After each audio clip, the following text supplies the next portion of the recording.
Hey, and welcome, Psych2Go community. Thank you for all the love and support you've given us. Your ongoing support and desire to assist others with psychology is what helps us continue delivering quality content tailored just for you. Now let's get into this week's topic.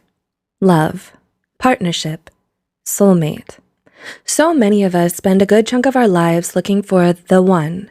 But what happens when we actually find someone? How do we know if they're the person who's right to spend the rest of our lives with? Or even if starting a relationship with them is the right choice? While compatibility is no guarantee of longevity, studies show that it is directly related to the quality and satisfaction of our relationships. Simply put, the more compatible you and your partner are, the happier you're likely to be with them. Everybody has their own ideas about what qualities and traits their dream partner should have. But rarely do we ever find someone who's a perfect match. Instead, we learn to compromise where we can and grow to love people in spite of their flaws and imperfections. However, it can be hard to differentiate normal differences from incompatibility. So, if you're wondering whether or not you and your significant other are incompatible, here are 7 telltale signs that you probably aren't right for each other. 1. You don't get each other. Right from the get-go, this can tell you a great deal about how good of a match you and your partner make. If you have a hard time understanding how they're feeling, what they're thinking, or what they need, then they might not be the one for you, and vice versa. It's better to be with someone you can be in sync with, someone who picks up and understands your nonverbal cues. They can discern your tone of voice and get what you're trying to tell them. Otherwise, miscommunication and misunderstandings can pile up in your relationship. 2. You're too different from each other. While it's technically true that opposites do attract, every solid, healthy couple should share at least a few similarities with their partner. This doesn't mean having to like all the same music or movies that they do, or even share the same hobbies as them. In fact, it can even be refreshing to be in a relationship with someone radically different from yourself. Sadly, though, the excitement won't last forever.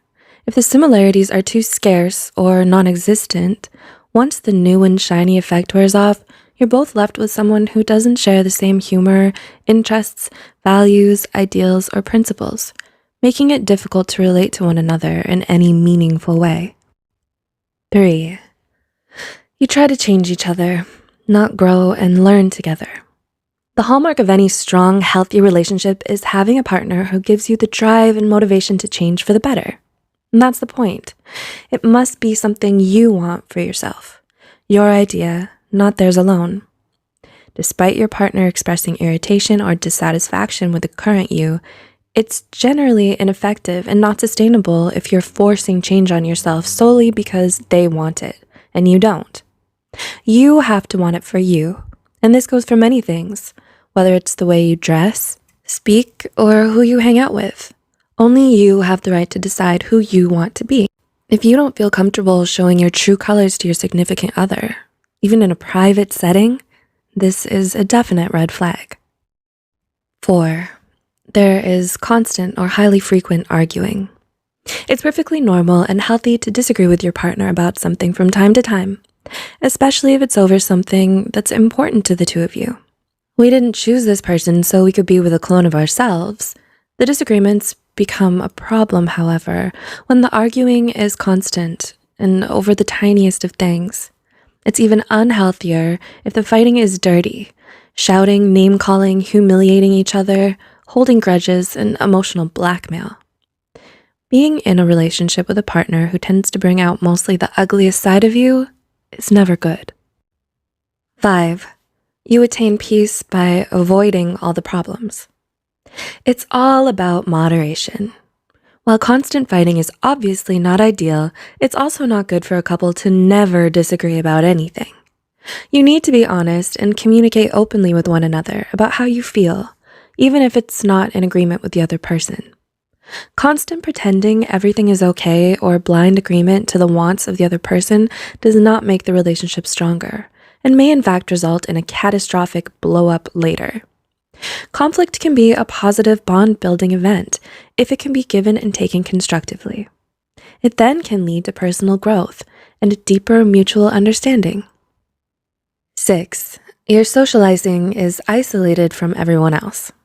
Do you find that when you and your partner go out, it's nearly always only with each other? No friends, no parties or group hangouts? Do you never spend any time with their friends? Have you even met their friends? Is their family still a group of mystery people you've never been introduced to? Even though you've been together for a while? If you answered yes to any of these, this could be a potential problem. It's important that you spend time with your partner's loved ones and get to know them better. Couples who make the effort to be close with the other important people in their partner's lives tend to have longer and happier relationships. And 7, you're not attracted to them. Lastly, but most importantly, even when everything seems perfect on paper, if you don't have any romance or chemistry, it's simply not going to work. Without even an inkling of those factors, you might have a best friend, but not necessarily a significant other.